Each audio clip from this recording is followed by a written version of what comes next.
प्यारे बच्चों, एके साई स्टडी में आप लोगों का स्वागत है। मैं आर्यन जावेद प्रयागराज से। आज हम लोग जो है ट्रिकी कॉन्स्टिट्यूशन पढ़ेंगे और मुझे पूरा विश्वास है आप लोग पढ़ाई अच्छी चल रही होगी।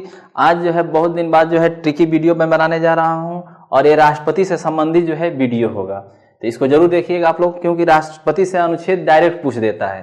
तो ट्रिकी में देखेंगे जो है ट्रिक होता है राष्ट्रपति के अनुच्छेद को याद करने के लिए, उसको आप लोग याद करना। और इस अनुच्छेद, इस ट्रिक से जो है राष्ट्रपति का जो महत्वपूर्ण अनुच्छेद है वो आपको याद हो जाएगा। जैसे आप लोग देखेंगे ट्रिक यह है, पकानी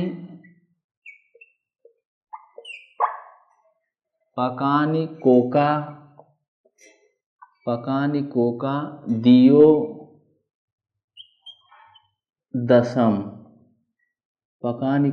दियो दशम।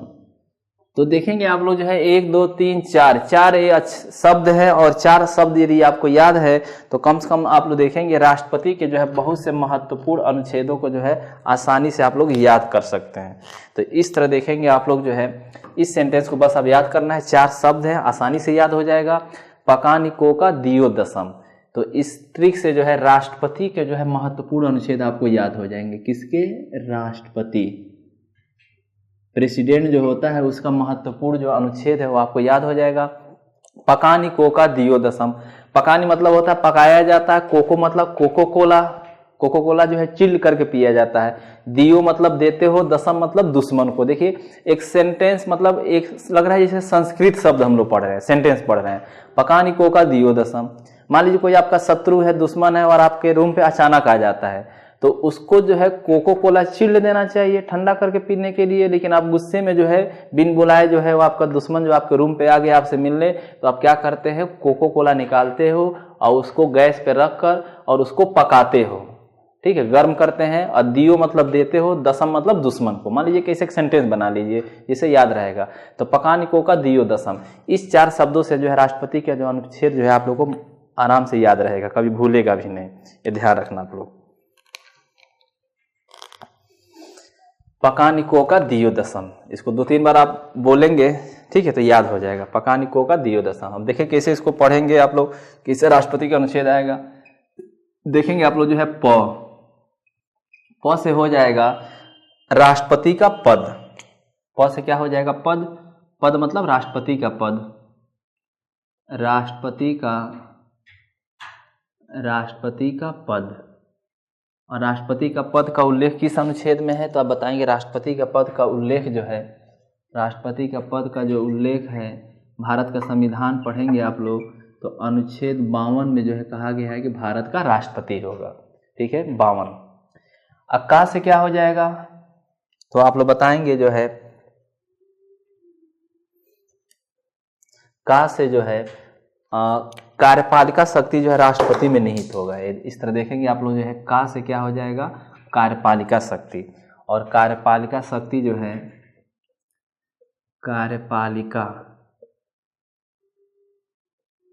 कार्यपालिका शक्ति किस में निहित होगी? राष्ट्रपति में निहित होगी। ध्यान रखना, कार्यपालिका शक्ति राष्ट्रपति में निहित होगी। और 21 अनुच्छेद में दिया गया है, तो बताएंगे 53 में दिया गया है। उसके बाद देखेंगे आप लोग नी से क्या हो जाएगा? निर्वाचक मंडल। नी से क्या हो जाएगा? निर्वाचक मंडल। ये ध्यान रखना, निर्वाचक मंडल होगा। प्रश्न आ जाए कि निर्वाचक मंडल का उल्लेख किस अनुच्छेद में है, तो 53 के बाद कौन सा डिजिट आता है? 54। उसके बाद देखेंगे पकाने का मतलब समझ में आ गया। प से राष्ट्रपति का पद, क से कार्यपालिका शक्ति, नी से निर्वाचक मंडल, और को से हो जाएगा जो है कोटा। को से हो जाएगा कोटा। ध्यान रखना जो है को से क्या हो जाएगा? कोटा या निर्वाचन रीति, या रीति जो निर्वाचन रीति होता है, निर्वाचन रीति, इसको अनुपातिक प्रतिनिधित्व प्रणाली के एकल संक्रमणीय मत के द्वारा किया जाता है। उसके बाद देखेंगे का से जो हो जाएगा कार्यकाल। का से क्या हो जाएगा? तब बताएंगे का से हो जाएगा कार्यकाल, ठीक है। तो प्रश्न आता है कि राष्ट्रपति के कार्यकाल का उल्लेख किस अनुच्छेद में है? रीति जो है अनुच्छेद 55 में है। 55 में राष्ट्रपति के निर्वाचन की रीति दिया गया है। और अनुच्छेद 56 आर्टिकल 56 में जो है 56 में देखेंगे राष्ट्रपति का कार्यकाल जो है 5 वर्ष होगा। का हो गया? द्यू मतलब होता है दोबारा, द्विव मतलब क्या होता है? द्विव मतलब दोबारा, दोबारा। द्विव मतलब दोबारा हो जाएगा। दोबारा का मतलब होता है कोई भी एक बार राष्ट्रपति बनता है तो पुनर्निर्वाचित हो सकता है, पुनः निर्वाचित हो सकता है। एक बार राष्ट्रपति कोई बनता है तो दोबारा हो सकता है, तिबारा हो सकता है, 4 बार 5 बार हो सकता है। ये किस अनुच्छेद में है तो आप लोग बताएंगे। यह बात जो है आर्टिकल 57 में दिया गया है, 57 में दिया गया है। प्रश्न डीओ के बाद देखेंगे जो है यू है। यू से क्या हो जाएगा? राष्ट्रपति की योग्यता। यो सिंह, यो हनी सिंह, आप लोग इसे याद कर सकते हैं। यो से क्या हो जाएगा? योग्यता, योग्यताएं। तो प्रश्न है राष्ट्रपति की योग्यताएं का उल्लेख किस अनुच्छेद में है? तो 57 के बाद कौन सा डिजिट आता है? तो आप लोग बताएंगे अनुच्छेद 58, ये ध्यान रखना। उसके बाद देखेंगे 10 शब्द आ रहा है, दशम। तो 10 से क्या हो जाएगा? दशाएं, शर्तें, दशाएं। मतलब कौन से लोग राष्ट्रपति नहीं बन सकते हैं, वो दशाएं दिया है, कंडीशन दिया है, जिसको आप कह सकते हैं शर्तें। शर्तें लागू, कंडीशन लागू हमेशा सुनते रहते हैं कोई भी सामान खरीदते हैं तो। उसके बाद अनुच्छेद 59 में दिया गया है। उसके बाद 10 द हो गया, और श से क्या हो जाएगा? शपथ। श से क्या हो जाएगा? शपथ, शपथ। और देखेंगे आप लोग जो है शपथ का उल्लेख जो है भारत का संविधान पढ़ेंगे आप लोग तो 60 में शपथ का उल्लेख किया गया है। और अंतिम अक्षर देखेंगे म है। म से आप लोगों को पता है, म से महाभियोग हो जाएगा। म से क्या हो जाएगा? महाभियोग, महाभियोग। इसको इम्पीचमेंट कहा जाता है। महाभियोग का उल्लेख जो है किस अनुच्छेद में है? अनुच्छेद 61 में जो है महाभियोग है। तो इस तरह देखेंगे जो है राष्ट्रपति को जो है 52 से लेकर 61 तक जो महत्वपूर्ण अनुच्छेद आप सीक्वेंस से इस सेंटेंस से याद कर सकते हैं। ये सबसे मोस्ट इम्पॉर्टेंट है क्योंकि यहाँ डायरेक्ट जो है क्वेश्चन बन सकता है। तो देखेंगे 52 में पॉम से जो है 52 में राष्ट्रपति का पद है, 53 में कार्यपालिका शक्ति है, 54 में राष्ट्रपति के निर्वाचक मंडल है, और को से जो है 55 में जो है कोटा है, चुनने की रीति है, और 56 में देखेंगे राष्ट्रपति का कार्यकाल का उल्लेख किया गया है, 57 में दोबारा राष्ट्रपति बन सकता है, और 58 में राष्ट्रपति बनने के लिए योग्यता है, और देखेंगे 59 में देखेंगे जो है दशाएं हैं, शर्तें हैं, और 60 में जो है राष्ट्रपति का शपथ है, और 61 में देखेंगे राष्ट्रपति का महाभियोग है। तो इस तरह देखेंगे 1 2 3 4 5 6 7 8 9 10। इस सेंटेंस से 4 शब्दों को याद करने से आपको 10 राष्ट्रपति के महत्वपूर्ण अनुच्छेद आपको याद हो जाएंगे। बात समझ में आ गया? तो पकानिको का दियो दशम आसानी से याद हो सकता है, हमको याद है तो आपको भी याद हो सकता है। बस आप 1-2 बार ट्राई करिए, प्रयास करिए, पक्का याद हो जाएगा। ठीक है, तो इस तरह देखेंगे आप लोग जो है देखेंगे जो है 52 में पूछ देगा कि राष्ट्रपति का पद का उल्लेख किस अनुच्छेद में है? 52 में। भारत का राष्ट्रपति का पद अमेरिका के संविधान से प्रभावित है, और भारत के राष्ट्रपति के कार्य एवं शक्तियां ब्रिटेन के राजा से प्रभावित है, ध्यान रखना। तो राष्ट्रपति का पद जो है 52 में है, और देखेंगे कार्यपालिका शक्ति राष्ट्रपति में निहित होगा। तो ये देखेंगे जो 53 में कहा गया कि संघ की कार्यपालिका शक्ति राष्ट्रपति में निहित होगा, राष्ट्रपति स्वयं या अपने अधीनस्थों के माध्यम से काम करेगा। तो राष्ट्रपति स्वयं काम नहीं करता है, प्रधानमंत्री की नियुक्ति करता है, और प्रधानमंत्री के परामर्श पे जो है मंत्रिपरिषद के सदस्यों की नियुक्ति करता है, उनके माध्यम से काम करता है। तो प्रश्न बार बार पूछा जाता है कि संघ की कार्यपालिका शक्ति राष्ट्रपति में निहित होगी, किस अनुच्छेद में है? 53 में है। उसके बाद देखेंगे निर्वाचक मंडल, और पूछ देता है कि निर्वाचन मंडल का उल्लेख किस अनुच्छेद में? 54 में है। और निर्वाचक मंडल से मतलब है कि राष्ट्रपति के चुनाव में कौन कौन से लोग भाग लेते हैं? लोकसभा के सदस्य भाग, निर्वाचित सदस्य भाग लेते हैं, राज्यसभा के निर्वाचित सदस्य भाग लेते हैं, और विधानसभा के जो है निर्वाचित सदस्य भाग लेते हैं। इन्हीं को मिलाकर जो है निर्वाचक मंडल कहा जाता है। लेकिन राज्यों के जो विधान परिषद के जो सदस्य होते हैं, चाहे मनोनीत हो या निर्वाचित हो, वह राष्ट्रपति के चुनाव में मतदान नहीं करते हैं। तो राष्ट्रपति के निर्वाचक मंडल जो है आयरलैंड के संविधान से लिया गया है। और प्रश्न आता है कि राष्ट्रपति के चुनाव में मतदान में कौन कौन से लोग वोट डालते हैं? तो लोकसभा के सभी निर्वाचित सदस्य मतदान करते हैं, राज्यसभा के सभी सदस्य निर्वाचित व्यक्ति मतदान करते हैं, और विधानसभा के सभी निर्वाचित सदस्य जो है विधायक मतदान करते हैं। और दिल्ली पुडुचेरी के विधानसभा के जो विधायक होते हैं वो भी राष्ट्रपति के चुनाव में मतदान करते हैं। दिल्ली के विधायक 70 हैं, और देखेंगे पुडुचेरी की विधानसभा में 30 सीटें हैं। 2 केंद्र शासित राज्य है जहां विधानसभा है, दिल्ली में 70 और पुडुचेरी की विधानसभा में जो है 30 विधायक होते हैं। इस तरह देखेंगे जो है लोकसभा में जो है राष्ट्रपति जो है 331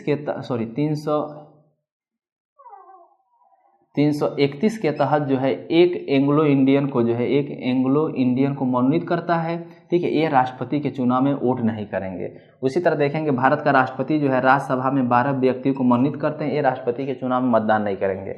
देखेंगे अनुच्छेद 333 के तहत जो है एक एंग्लो इंडियन को राज्यपाल जो है विधानसभा में मनोनीत करते हैं, ये राष्ट्रपति के चुनाव में मतदान नहीं करेंगे। इसीलिए कहा जाता है राष्ट्रपति के जो निर्वाचक मंडल होता है इसमें लोकसभा राज्यसभा के सभी निर्वाचित सदस्य मतदान करते हैं। प्रश्न ये बनता है कि जब राष्ट्रपति पर महाभियोग लगाया जाता है तो क्या ये लोकसभा राज्यसभा के जो मनोनीत सदस्य होते हैं, लोकसभा में दो एंग्लो इंडियन को राष्ट्रपति मनोनीत करता है, तो राष्ट्रपति लोकसभा में 2 एंग्लो इंडियन को मनोनीत करता है, राज्यसभा में 12 व्यक्ति को मनोनीत करता है, तो क्या ये लोकसभा के 2 एंग्लो इंडियन और राज्यसभा के जो है 12 व्यक्ति जो है क्या ये राष्ट्रपति के महाभियोग की प्रक्रिया में मतदान करते हैं कि नहीं करते? यहाँ से प्रश्न कई बार पूछा गया है। तो ध्यान रखना जो है राष्ट्रपति के चुनाव में जो है लोकसभा और राज्यसभा के जो मनोनीत सदस्य होते हैं वो भी मतदान करते हैं। और ध्यान है राष्ट्रपति के महाभियोग की प्रक्रिया में विधानसभा के निर्वाचित या मनोनीत सदस्य मतदान नहीं करते हैं। और प्रश्न ये बनता है कि उपराष्ट्रपति के चुनाव में कौन कौन से लोग वोट मतदान करते हैं? तो उपराष्ट्रपति के चुनाव में ध्यान रखना लोकसभा राज्यसभा के सभी सदस्य मतदान करते हैं, 2 एंग्लो इंडियन और राज्यसभा में 12 व्यक्ति ये भी उपराष्ट्रपति के चुनाव में मतदान करते हैं, ये ध्यान रखना।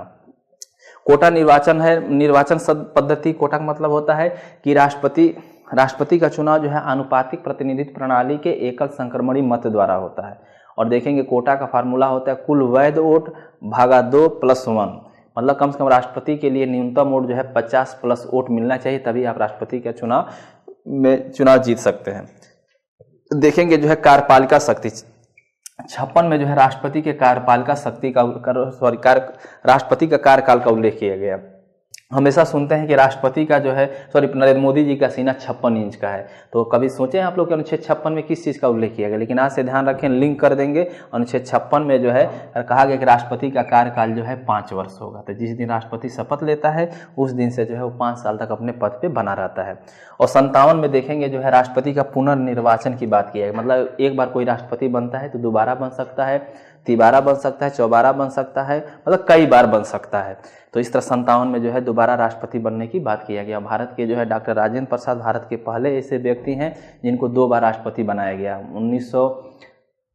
1952 से लेकर 1957 तक भारत के राष्ट्रपति रहे, 1957 से लेकर 1962 के में भारत के राष्ट्रपति रहे। तब से एक परंपरा बन गया, तब से 13 कोई राष्ट्रपति का चुनाव नहीं लड़ा, ठीक है। लेकिन जो है कोई व्यक्ति चाहता है तो 2 बार, 3 बार, 4 बार, 5 बार राष्ट्रपति बन सकता है, ये आर्टिकल हमेशा पूछा जाता है। तो देखेंगे 5 7 को जोड़ देंगे तो कितना हो जाएगा? 12, ठीक है। तो कोई एक बार राष्ट्रपति बनता है तो बार 12 से क्या हो जाएगा? बार राष्ट्रपति बन सकता है। तो इस लॉजिक से इसको याद कर सकते हैं। योग्यताएं किस अनुच्छेद में? 58 में योग्यता है। योग्यता में कहा गया भारत का कोई वही व्यक्ति भारत का राष्ट्रपति बन सकता है जो भारत का नागरिक है, पागल दिवालिया न हो, किसी लाभ के पद पे न हो और 35 वर्ष की आयु पूरी कर चुका हो। यदि 35 साल के हैं तो आप राष्ट्रपति का चुनाव लड़ सकते हैं। देखेंगे राज्यपाल बनने की उम्र 35 वर्ष होता है, राष्ट्रपति बनने की उम्र 35 वर्ष होता है और उपराष्ट्रपति बनने के लिए 35 वर्ष होनी चाहिए। तो आप 35 साल के हैं तो राष्ट्रपति भारत का बन सकते हैं। और उसके बाद देखेंगे 59 में कहा गया है शर्तें, कंडीशन है, कोई लाभ के पद पे हैं, लोकसभा राज्यसभा के सांसद है, विधायक हैं, तो आप राष्ट्रपति नहीं बन सकते हैं। उसके बाद देखेंगे शब्द बहुत इंपॉर्टेंट है, शपथ। तो 60 में जो है शपथ का उल्लेख किया गया है। देखेंगे राष्ट्रपति उपराष्ट्रपति को 3री अनुसूची के तहत शपथ नहीं दिलाया जाता है। 2017 के पीसीएस में प्रश्न पूछा गया था कि 3री अनुसूची में किसका उल्लेख नहीं किया गया है, तो उपराष्ट्रपति और राष्ट्रपति का उल्लेख नहीं किया गया। उपराष्ट्रपति का शपथ जो है उपराष्ट्रपति को शपथ 69 के तहत दिलाया जाता है और राष्ट्रपति को शपथ जो है 60 के तहत दिलाया जाता है। तो इसके लिए अनुच्छेद में प्रावधान किया गया है। तो इस तरह देखेंगे शपथ का प्रावधान 60 में। देखो शपथ और 60 मिल रहा है, ठीक है। शपथ और 60 में देखो थोड़ा सा होमोफोन्स कर दीजिए, शपथ और 60 इस तरह याद कर सकते हैं। ये 60 और 61 मोस्ट इंपॉर्टेंट है जो हमेशा पूछा जाता है। राष्ट्रपति जब संविधान के विरुद्ध काम करता है तो किस अनुच्छेद के तहत महाभियोग लगाकर हटाया जाता है? तब बताएंगे अनुच्छेद 61 के तहत जो है उस पर महाभियोग लगाकर हटाया जाता है। तो 61 में लिखा गया है कि भारत का राष्ट्रपति यदि संविधान के विरुद्ध काम करता है तो अनुच्छेद 61 के तहत लोकसभा राज्यसभा में 14 दिन पहले सूचना देकर महाभियोग 2/3 बहुमत से प्रस्ताव पारित करके भारत के राष्ट्रपति को हटाया जा सकता है। और महाभियोग की प्रक्रिया कहाँ से लिया गया है? अमेरिका के संविधान से लिया गया है। और एक चीज़ ध्यान रखना, महाभियोग जो शब्द होता है वो सिर्फ राष्ट्रपति के लिए प्रयोग किया जाता है, यहाँ से आप लोग ध्यान रखना। तो इस तरह देखेंगे जो है राष्ट्रपति के जो है महत्वपूर्ण अनुच्छेद होते हैं उसको पकानिकोका दियो दशम से आप लोग आसानी से याद कर सकते हैं। और इसका स्क्रीनशॉट ले लीजिए। और ये वीडियो आप लोग को कैसा लगा जरूर कमेंट करिएगा। बाय, नमस्कार।